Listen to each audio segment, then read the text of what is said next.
Yep. Yep. Yes, sir.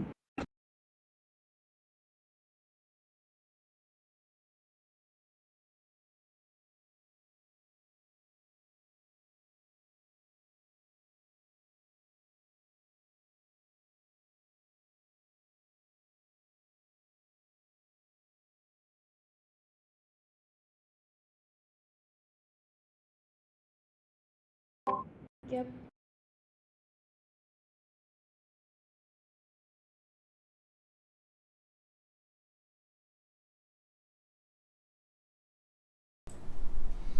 Okay, we are live now. Um,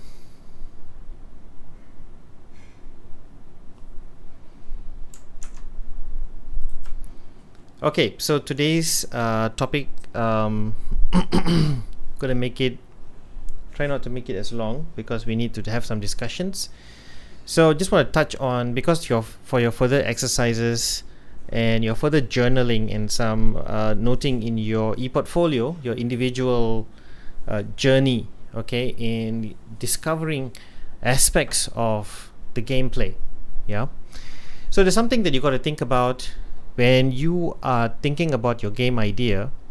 When you adding value to it, you got to do a little bit more study and research on in the past a little bit. So you need to go back and just understand specific developments.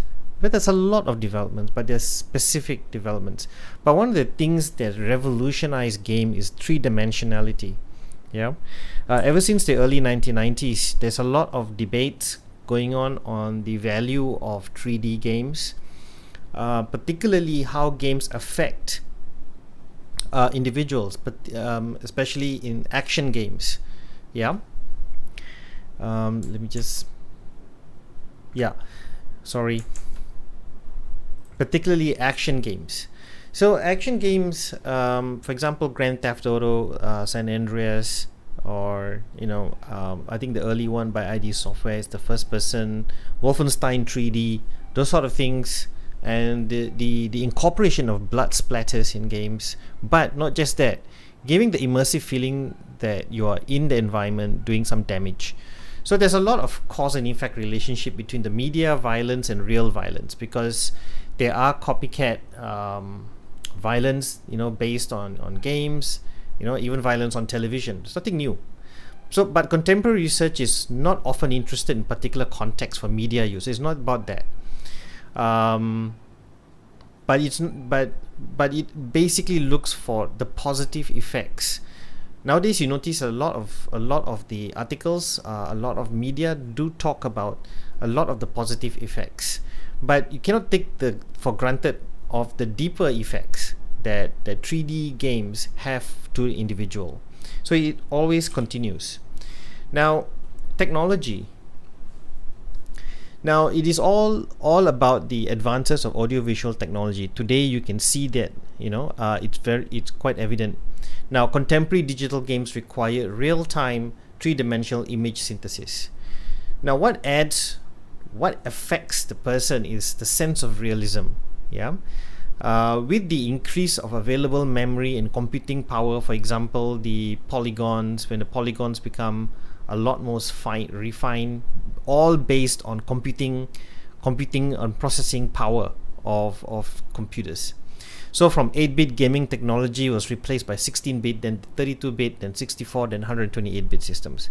And later on, right, you can see as time advances, if you look at Unreal Engine, you can tell. I mean, look at if you put the benchmark Unreal Engine now and way back to 8-bit gaming technology, look at how many years in between has it taken to reach here. So home computing devices are also capable of real-time three-dimensional graphics. And in the 1990s, I'm noting down 1990s because I was involved during that time in playing games in the 1990s. Also, and I'll tell you one thing, it's gone. During the 1990s, they were really awesome stuff. Yeah. So these are some of the consoles that was then, 8-bit era, but in 1977 I was still a kid, but I did go around town, and in magazines you can see ads on the Atari 2600. Oh my gosh, every kid wants an Atari. Yeah. If you watch the movie Bandersnatch in Netflix, you'll be able to see it was basically set in the era where Atari was the thing. Then the Magnavox, you can see that in comic books, how it's advertised. They have game cartridges, plug that in to the CRT screens, and then you can just play them. Of course, you have the Nintendo later on, then the Game Boy in 1989. And the Game Boy came out. Before the Game Boy, I wanted to search for that. We had little tiny gameplay things, which are LED black and white kind of things. We call it Game and Watch, where you see there's a watch. It's got watch and clock in it, but you can actually play games in it. So I used to have one of that called Turtle Bridge. You've got Donkey Kong, but they're all LED, black and white. They use LED pixels, to move across the screen. Then the C64 in 1982. These are all wish lists at that time. Everybody wants to get it, but kind of unreachable. Some of the technology were not even here in this country just yet. They were pretty exclusive. Yeah. Then you got the PC Engine, which I have not touched it. There's a Sega Mega Drive. Yeah, this was quite popular. Yeah. Then the Neo Geo, and of course this one, the SNES. We see this a lot, even until today. Yeah. Those enthusiasts of old cartridge games. Then you have the 3DO interactive multiplayers. Then the Amiga. Amiga was very popular at that time. I see it being sold everywhere. Then you got the Atari Jaguar. I don't really see that much. Sega Saturn, and the Sony PlayStation 1, the first one. And I actually played on a PlayStation 1 for some time in the 90s. I think it was back in 1999 to 2000. I was actually playing PlayStation 1, and my favorite game at that time was Alone in the Dark and Ace Combat. So Alone in the Dark was my first kind of horror game, and really enjoyed it. At that time, of course, televisions were still CRT television. They were not LED televisions or LCD televisions. So then the Nintendo 64, which is also very popular, but I was very much a Sony person. Then you got the Sega Dreamcast in 1998. Then in around 2000 and was it 2002 or 2005 or so, I actually got me a PlayStation 2. That time the price dropped a lot. So the PlayStation 2, at that time I got kids already, so my son loved it. He got his first PlayStation, and he played God of War there. Yeah, the first God of War game. And yeah, they sell PlayStation 2 games like everywhere. I think the one that I bought was the jailbreaked one. What do you call it? Jailbreak? They call it jailbreak, right, guys? Then you got the Nintendo GameCube. Didn't quite last, this one. For some reason, didn't become as popular. But then the Xbox came out. That was struggling to compete with the Sony PlayStation. Then you have the Nintendo in 2004. My daughter's favorite, Nintendo DS. She has one. I think it was a little newer than this. It has a stylus and everything. And Sony PlayStation Portable, nope, didn't get this one. Then I have I played on the Microsoft Xbox 360.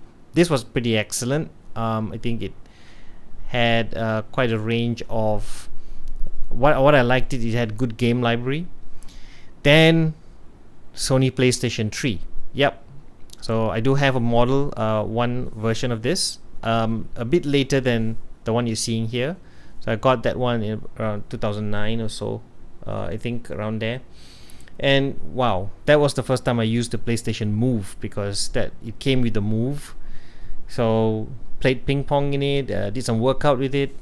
Very, very good. And Nintendo came out with Wii. I think it's quite competitive compared to the PS Move. Wii was probably a lot more popular. Then this is the current era. This is what we've been living with. And now you got the PS5, and then you got the Nintendo Switch. Now this is quite good, but now I love how the design is. You could remove these two and so on. And you got the new Xbox Series, okay, again in competition with PS5. But PS5 really brags about its processing power, its SSD hard drive, its ability to, it's got great GPU in there. You can see ray tracing, and the graphics there are so much more enhanced, and speed is the key, I think, for this one. I don't have it, not yet. Just waiting probably a couple of years till I get it. It's not a priority right now, so I'm just focusing on my PS4. I missed out the PS4 here, sorry. The PSVR, yeah, this is the thing. Okay, this is getting really popular. And not just the PSVR, I think we can, as we go along, you'll be able to see the Oculus, the HTC. You can see an explosion of VR devices, and don't be surprised, by end of the year you might see much more revolutionized devices like that. So games, dedicated video game consoles, multi-purpose home computers, they were the thing. Yeah. But you see the difference between the consoles and PC. Consoles are made for games. Original PCs are multi-purpose, so they lack sound, graphics, they lack the processing power for certain games. However, manufacturers and manufacturers try to come up with games that can address both areas. One of the popular games called Civilization, which was designed by Sid Meier, it's a turn-based thing. Now, historically themed and extensive game, is actually a very, very long game. And because the difference between consoles, console has more 3D power, 3D processing, able to show more 3D things. But there was a time where computers excelled in more map isometric view games, like Civilization. So you can see simulations, and because computer has a certain you can write certain programs, a certain algorithm to be able to create such a game in the PC, which the consoles can't quite do, although they have the processing power, except that they use joysticks, game controllers, whereas PC you have the keyboard and the mouse. So you can see physical devices or physical design does have an effect of that. So when it comes to Civilization game art, there you go. Now everything that's being interactive in the game art, it's good enough for the player to understand, the player to immerse themselves mentally into the game world. This here is free Civilization. It's a free Civilization game. Something like, it works like Civilization, but it's completely free. Now games like these, right, like when it comes to 3D games and Civilization games, sometimes they come across certain critiques, or some people will say, will comment, that you're trivializing history, and how is this learning? Now the key issue in game studies is debates and critiques. So you got to be able to question, how is this? But you have groups of educators, people who think that education currently in schools and in high school, they're not as interesting. Why? Because you're not giving them the bigger picture. Because you're only seeing from a textbook, you're only seeing from a map, you're only seeing from slideshows, but you don't see the motions of how it's working. You don't see chronological things that is setting in motion. So like Civilization, you press a turn and you can see something happening. So what it is not merely a miniature civilization, miniature thing. It's giving you a larger perspective. So there are ideals concerning that, and also another thing, there's too much emphasis on Western industrialized society. Why do games seem to show a lot of Western industrialized society, Western culture, Western concept? What about games with more Eastern concept? Things like that. There's all these debates. So starting using debates like this to ask certain questions is important. So why, you might agree that they're all Westernized. Maybe you realize that or not. But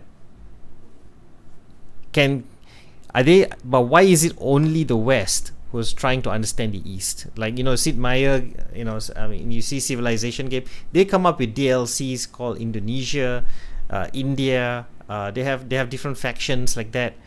I don't see anything coming from Asia, that mirrors something like that.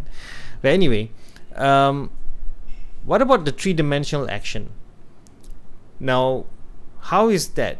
Now, the advent of science fiction, that's the key, because science fiction is becoming a very strong selling point. Has been commoditized over the years and franchised. For example, like Star Wars, you have Star Trek, you got Alien, you got all these different science fiction, Battlestar Galactica, anything that gives a game designer an excuse to create space battles, because people love to watch space battles, they would like to watch space adventures. So they want to create games that gives you an experience being one of those heroes, one of those individual or the protagonist of a story, getting into such things and killing aliens, killing demons and things like that. So there you go, Doom. Yeah, and Doom is the next game from ID Software after Wolfenstein 3D. Very violent, lots of blood. Yeah, this is one of the samples of a Doom game art. Basically, you go to Mars, and Mars research facility has been infested. They opened up a portal with all the demons coming in, and you're tasked to go and finish them. Yeah, and something like that. So Doom aesthetics, yeah, there you go. We just spoke about that. Now, it is very fast-paced. It's becoming a genre towards adult-oriented games. Doom is not playable by kids.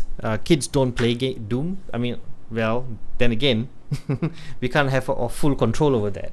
But yes, adult-oriented games are becoming was already starting to become very important, because you notice more and more accessibility to the technology, like PC computing, console, then especially PCs.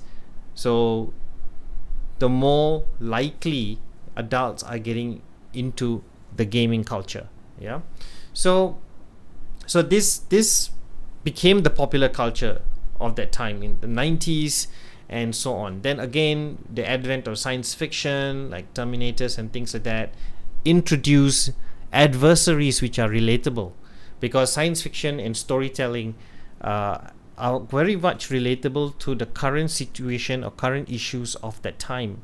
So when they created games like this, they give us an opportunity to suspend reality, suspend all logic, and kill the thing that we hate most, So a lot of psychological impact there. Yeah. So this is a map of a level design, for example. What was special about Doom or Wolfenstein 3D in first-person games, is that once you finish and you go to the next level, you face a boss, yeah, and things like that. Now, that is one of the selling points, because we won't want to be stuck in one level forever. So that gives the opportunity for you the immersive opportunity, the immersion, because you want to know what's out there. You want to know what is there, something that you can do you can't do in real life. Third-person shooters, on the other hand, like Doom was a first-person shooter, but third-person shooter is very different. Now, Doom has a very transparent interface, player focus strongly on the task and feeling of immersion in virtual space. But the third person, on the other hand, is slightly different. Yeah. Now, third person does not immerse you in the environment. Third person gives you a perspective, and I think there's also a debatable aspect of gameplay when there is a player culture that prefers third person. Yeah, and there are many players prefer first person, so it's a matter of choice. But why? What is that sense of immersion that you want? Now, what is the components of gameplay immersion? I've been mentioning the term immersion. How do you get yourself immersed in a game? There are three main components to it. One is the sensory immersion in the sounds and interactive image of a virtual space. Yeah, you see sounds, interactive images of a virtual space. You need sound because, like for me, if I play, right, I must hear something, and I want to go and touch the wall, touch a tool or a computer in the space. I want to be able to do something like that. That gives me that sense of sensory immersion. When I shoot the gun, if I'm using a controller, the controller vibrates, or if I get shot, the controller vibrates. I felt like, oh my gosh, I'm shot. But in the PC, there's no vibration, but you have visuals that represent that. Number two, challenge-based immersion in the action to play. Sometimes optimal flow experience. This psychologist Mihail Csikszentmihalyi, very complicated spelling, he talked about the flow experience between the beginning and the most climatic moment, the climb. You reach a flow experience once you experience in the game. You have sufficient training in the beginning of the game. Then once you have that, you go into a flow experience. Once you go to the optimal flow experience, you will be able to take on many different challenges, and you'll be more immersed because you're not too caught up in how to do this, how to do that, how to do this. So the flow experience is very important. So usually, also they ask questions like, what is the learning curve for a certain game? When you start to play that game. For example, if you want to play a game like Arma 3, which is a military simulation, very high learning curve, and it takes a long time until it totally turned me off. I just don't find it challenging anymore. I found it frustrating. So so what if the only way you want the challenge is you be able to master a certain skill within the game itself? So what actions are you looking for? Sometimes you want something drastic or want something a little slower. It depends. Third one is imaginative immersion, the world of fiction, open world. Yeah. And those days they have something called the MUD, multi-user dimension. Multi-user dimension. So the MUD. Those days in the 80s, 90s, I have seen one. I've not really participated in one. I've seen my friends play, do that. They just text-based. Everything is text-based. Like text-based, is almost like a visual novel, but no visuals. So you can just type, and somebody on the other end is replying to you. Yeah, those were the first text-based communication in the 80s. But in the form of a multi-user dimension MUD. They call it the MUD. Then later on, in the 90s, you have the MIRC text chats. Later then you have a number of different text chats started to come up. Today you have Discord. Today, there's so many things you have today. But those days, during the 80s, these are the imaginative immersion. They force you to imagine. In text chats, you can actually imagine a whole world. Today, a whole open world, and MMO, you can see all your friends in there as avatars. Yeah, so these three things contribute to a sense of immersion. How far deep you want to get into it. Yeah, I'm not saying you go into the world of Tron, you get scanned and go inside the game. I wish that was true, but that wasn't. I'm talking about perception. Yeah. So there are several gameplay models, gameplay experience models, and there's some gameplay experience models show this. Now, I'm showing this because this one based on a research called, and this was called the SEI model. Now, according to Laura Ermi and Franz Mayra, there's a connection between player experience, okay, and player experience and the overall game through sensory immersion, challenge immersion, and imaginative immersion. So you can see the Venn diagram here, the tree, and they're all interlinked. So where is the context? The gameplay experience player's interpretation of playing is in this cloud, this gray cloud. That's the context. Okay, and then within this context, you have something specific in the sensory immersion.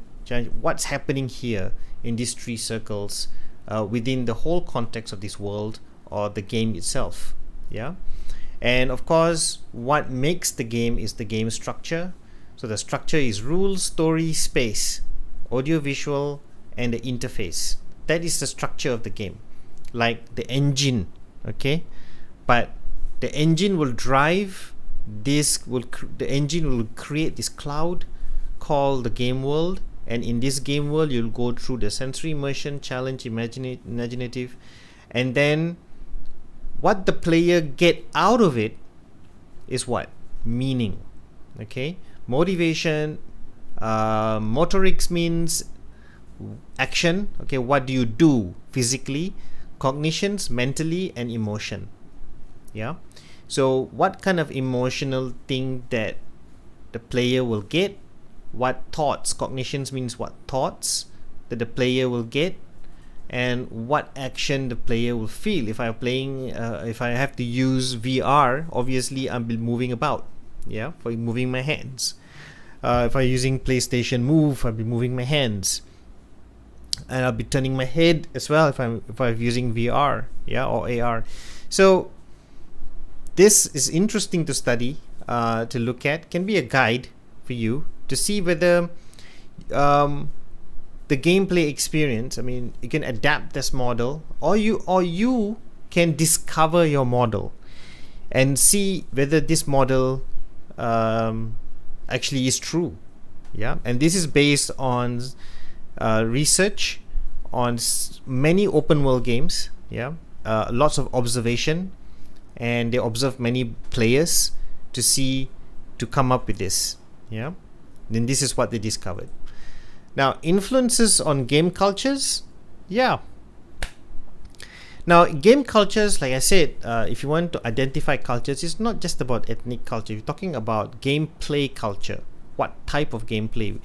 When I'm playing Apex Legend, right? My style of playing Apex Legend is I like to move around, look at the environment, not get the guns immediately, but I take my time. I've known a few friends who love to do that too. Yeah. But my cousin, oh my god, she just get in there in just less than 10 seconds. She already got all the weapons and all the things she needs, and in 20 seconds she's already killed one person. Me, I'm just hiding somewhere. Like so you got, oh my gosh, and she and her friends, the way they play, they are in a whole league on their own. So it's a different kind of culture. Speed runs, rushing through the game as fast as possible, trying to get as many kills as fast as possible. I don't know, I could never understand that. I don't belong to that group of people. I belong to the group of people that's more calculative, more analytical, So what kind of player types are we talking about? Is there a link to culture? So that's the question, So what about modding? Yeah, there are all kinds of different mods. These are old mods from the very early parts, Counter-Strike mods. But one thing I want to bring your attention to Gary's mod. The reason why I don't play Gary's mod, or I'm not so in favor of mods except for total conversion, perhaps, because, for example, what's that? Home. There's this popular RTS called a space RTS, fleet-based RTS, Homeworld. That's right, Homeworld 2. Homeworld 2 came out, and in Steam Workshop they had a total conversion called Battlestar Galactica, and I never tried it, but I saw how people converted that to mirror the universe. They had great 3D modeling, great sounds, great audio, fantastic. There's a total conversion. I'm currently playing Stellaris, and Stellaris total conversion to the universe of Star Trek. So you got the sectors that's controlled by the Klingons. You got the Federation, great 3D modeling there as well. Really love it. It's got a great soundtrack. It really felt like I was in a Star Trek universe. Yeah, and I'm participating in the whole storyline. So that is great. So I like total conversions. Mods are crap to me. I don't like mods. Make the game really, really ugly. Gary's mod especially. But if you just don't want to follow any story, and you don't want to participate in any narrative, or you just want to get into the ludic world, and just make a mess and do something, just test yourself how many things you can do at one time or whatever. Gary's mod is it. Yeah, so that's the thing. Now, a lot of again, there are also drawbacks, not say drawbacks, debates. There are controversies. Yeah, so again, this was something that I mentioned in the beginning. Debate. So culture, again, culture of violence. Okay, sexual. There are sexual predators as well in MMOs, and there are also those who look for explicit material in some games, and even mods that make the game very much more adult oriented.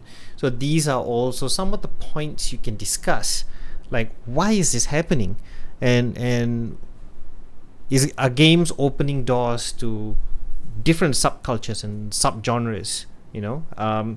Steam has a whole section on adult games. Yeah, so, and I've browsed through the section, and really some of it are really, really bizarre and funny. Yeah. So some thoughts to assist in your exercises, or something you can journal about. Okay, this is not your exercise bit, but think about the benefits, or advantage of three-dimensional, right? You can find games that has appeared in both two-dimensional, three-dimensional version. It's kind of like part of your exercises. If you want to adapt this into your exercises, fine. But these are just thoughts, okay? Then talk about real-time and turn-based. This, I think, you can adapt in one of the exercise, which I think I've put a point there as well. You can pick a game with either real-time or turn-based action, describe the core mechanics and explain how the player experiences or whatever, so make some observations there. So for your exercise 3, basically, identify, it's called remediating the non-digital game. So identify a non-digital game which has been successfully converted into a digital version. That's very simple. Just identify one which has been successfully converted into a digital version. Is there some kind of board game or non-digital game that you think there is a digital version of it? It could be totally dressed up or modded into something that mirrors that game, or it may have the likeness in terms of the gameplay. Maybe the gameplay is very similar to that, but essentially that's what it was from. and things like that. So discuss this in your video. In a way, you're kind of reviewing it, or you're trying to, maybe maybe you believe it, and you explain why, that sort of thing. It could be that. Yeah. So that's it. Yeah. Exercise 3. Now I'm going to explain to you exercise 4 as well, so that at least you understand what you expect to do. So in exercise 4, it's called Digital Games Evolution and Revolution. So you got to choose a digital game which you think have undergone transformation or developed into a game which has very high ratings today. Now, again, that point I mentioned, it can be real-time or turn-based. Yeah. Now, discuss why and how in your video review. Very simple. Yeah. Just choose. All you need to do is choose a digital game that has undergone great changes and great development. Yeah. And it's highly rated. Yeah. So, and the fifth and last exercise, okay, which is the formal exercising. Now, digital games evolution. What? Oh my gosh, sorry, wrong title. I forgot.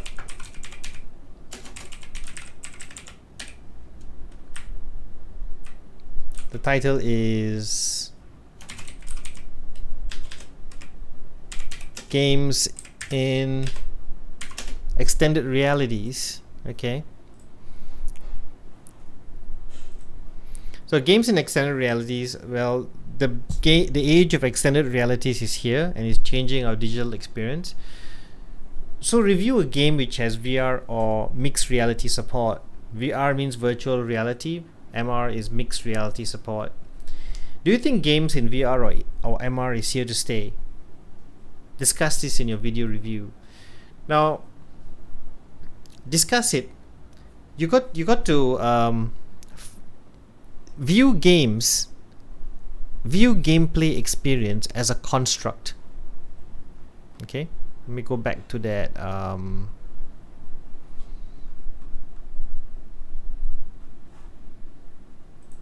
View gameplay experience as a construct.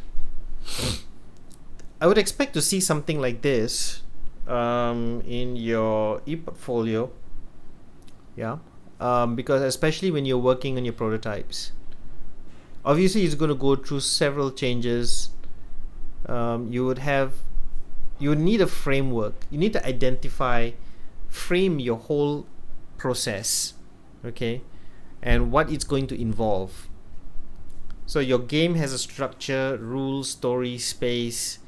What else does it involve in tabletop sim? Since your prototype's in tabletop sim, so what is it going to be? Now, don't forget, the brief is all in the MIB. All right, so you can check out the brief. It's all there. So you need to ensure that you have those rules, you have the game rules set, and make sure these things are playable. Yeah. And if it's going to have a narrative, and just to let you know, it will definitely build up, but the structure is something you must start now. Okay, you must have already one structure, but the part that we're going to continuously play always is this. And you see these arrows here? Yeah, it's a cycle, because anything that happens here is strongly connected to the engine. If the engine is put in a certain way, the sense of immersion or the gameplay experience will be different. Yeah. So here they used a lot of digital games to come up with such a structure. But what about you? Now, you, in a way, you're using digital games, but in a way it's not like a first person, or it's not like a third person, but it's more like third person actually, or first person tabletop sim gaming kind of thing like that. But it's kind of a prototype. So your goal here is to identify a more refined gameplay construct. Okay, that is your goal for this. So you just make sure that you have your prototype ready and playable. Yeah. Okay, I'll pause here. Let's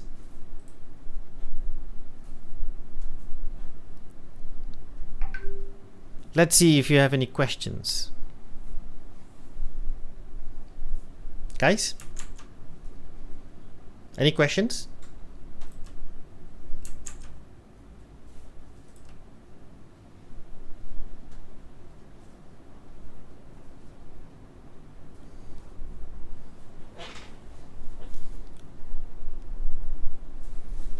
Any questions so far? Did you all understand what I was talking about?